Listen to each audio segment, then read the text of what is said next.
Thank you. Haya. ODM. ODM. Asanteni sana, you may be seated. Today you learned all protocols observed. Hamjambo. Hamjambo tena. Yes, I've sat for too long down here that I'm now a little bit confused. But I think it has been very exciting and also very illuminating to listen to other people talk. I want to thank particularly the two gentlemen you invited here.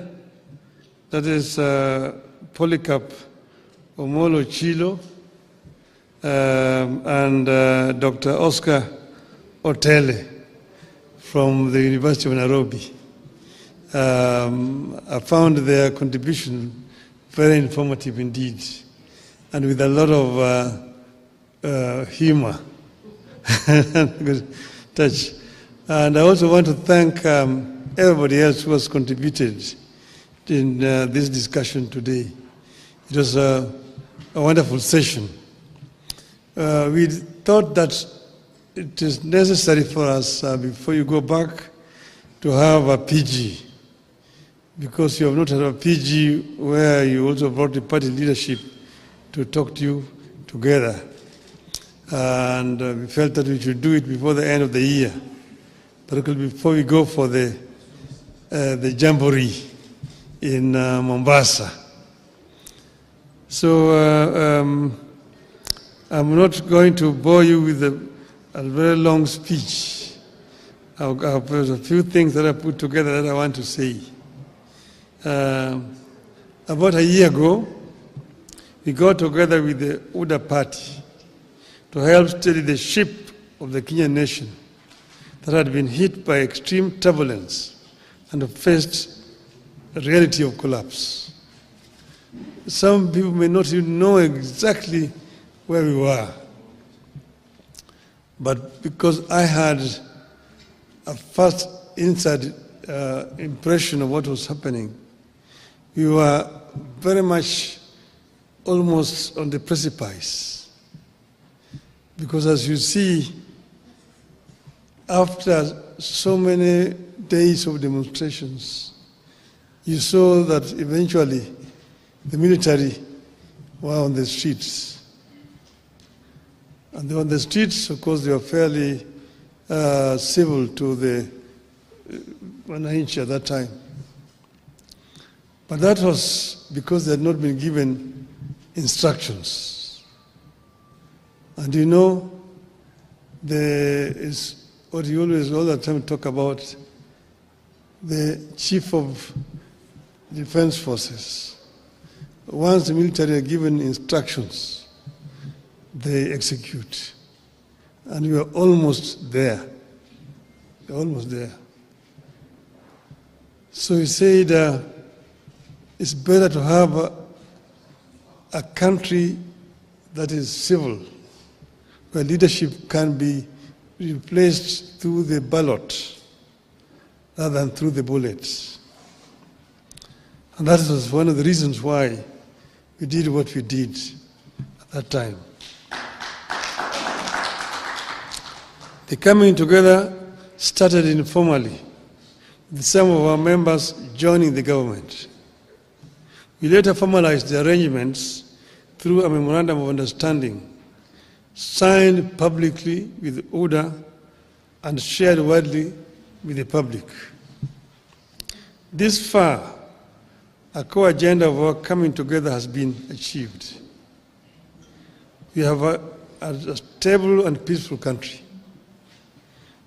We beat back the chaos and created an environment in which you can agree to disagree without staring at a collapse.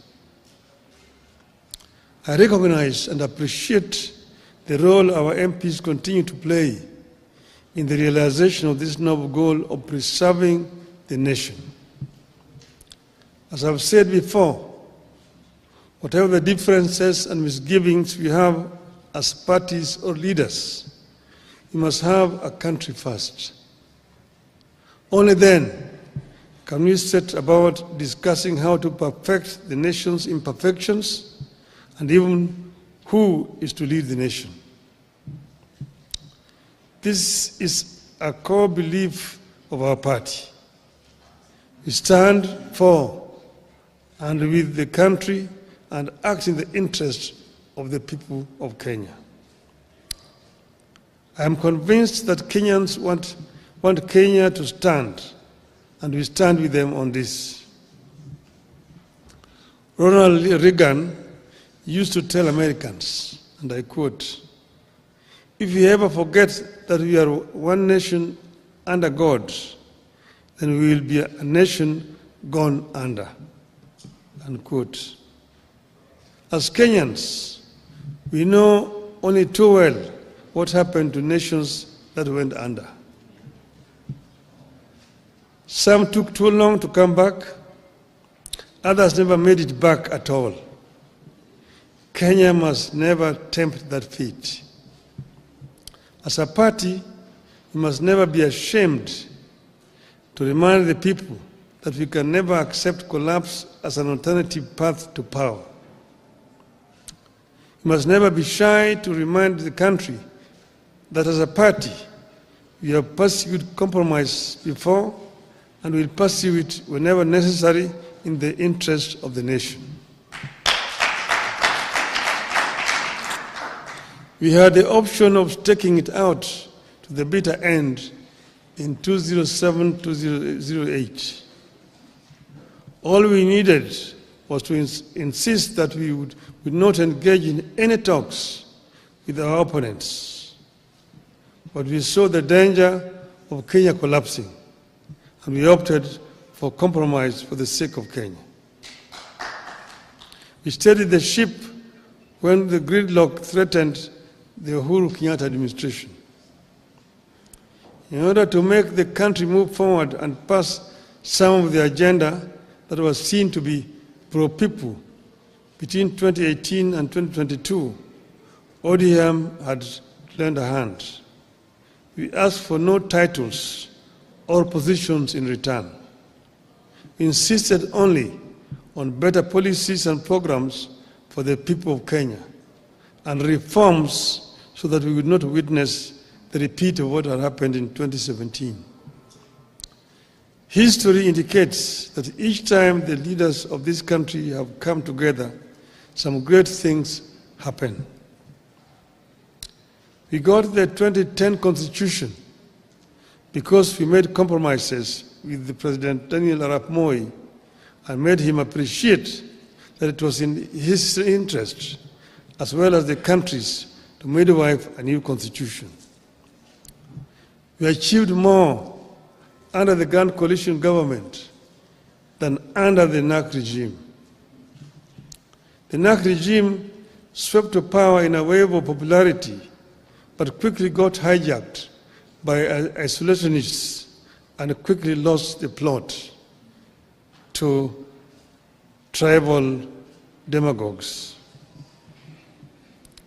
Over time, we have appreciated that it takes teamwork to get any edifice, a country included, back on the right track.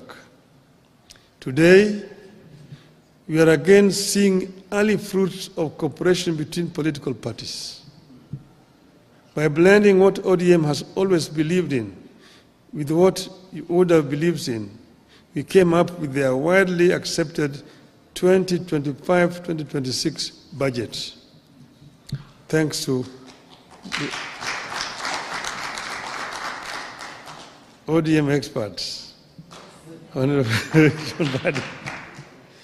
They have also come up with programs to implement agreements like the NADCO reports.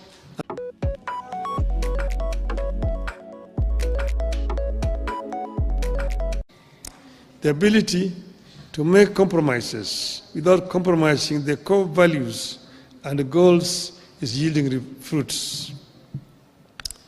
We are not out of the woods yet, but we are in a better place today than at this time in 2024 or this time in 2023. Much work remains to be done in the pursuit of a stable, equitable, and prosperous country that delivers to the citizens. It will require firm and resolute leadership, regular consultations, more sobriety, and constant focus on the needs of the people. I mention sobriety because in times like this, it is possible for politicians to spend more time listening to the echoes of their own voices and the cheers from the masses, and forget that we are leaders and we are supposed to be leading.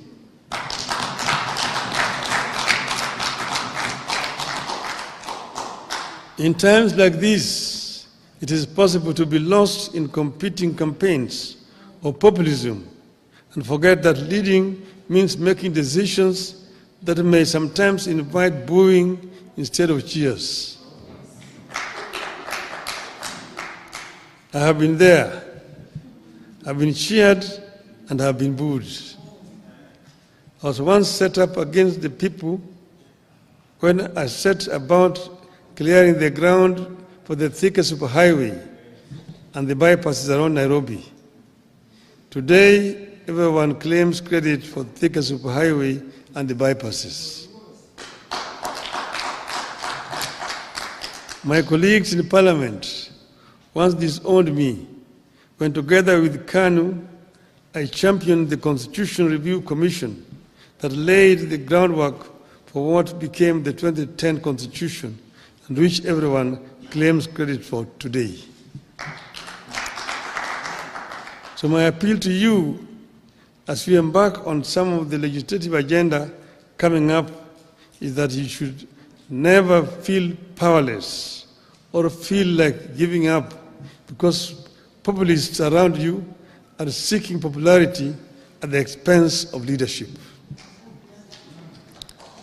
When they call you Baba and someone sets the homestead on fire, does Baba join the burning of the homestead just because it looks like exciting, or does Baba help to put out the fire? Does Baba release his sons and daughters to add fuel to the fire, or does Baba ask his children to fetch water? I know you know the answer. There's a time to lead and a time to acknowledge cheers. Popularity surges and wanes. Cheering masses come, change, and go. But solid service to the nation, brought against all odds, stands the test of history. Today, I charge you to soldier on in this cause. It is good for our people. It is good for our country. If you act out of conviction, if you put the people at the heart of your maneuvers, if you are sure that our actions are in line with our ideals as a party and our aspirations as a country, the lack of history will be on our side. And I've said, as has been said by Dr. Oscar Hotel there, he told you, stand for what is right for the party. And look at what we have signed. And we must remain as ODM. And we've signed and agreed that we'll work together up to 2027. We have not passed any resolution as a party to say how we are going to go into the elections of 2027. So wherever you are, don't commit the party to some things which have not been discussed. Let those things be discussed first. We are ODM. Who's told you that ODM will not have a candidate in 2027? Who has told you? So first, think as ODM, we have a clear plan that we have negotiated and we've agreed on, and let us continue to implement that plan. Other decisions we'll take when the time comes. Finally, first, I want to thank Mbadi for bringing out some of the issues. Like he talked about selling some assets. Kenya Pipeline Corporation. The pipeline is underground from Mombasa through here. Even if you sell it, where is somebody taking it to? It remains very much an asset of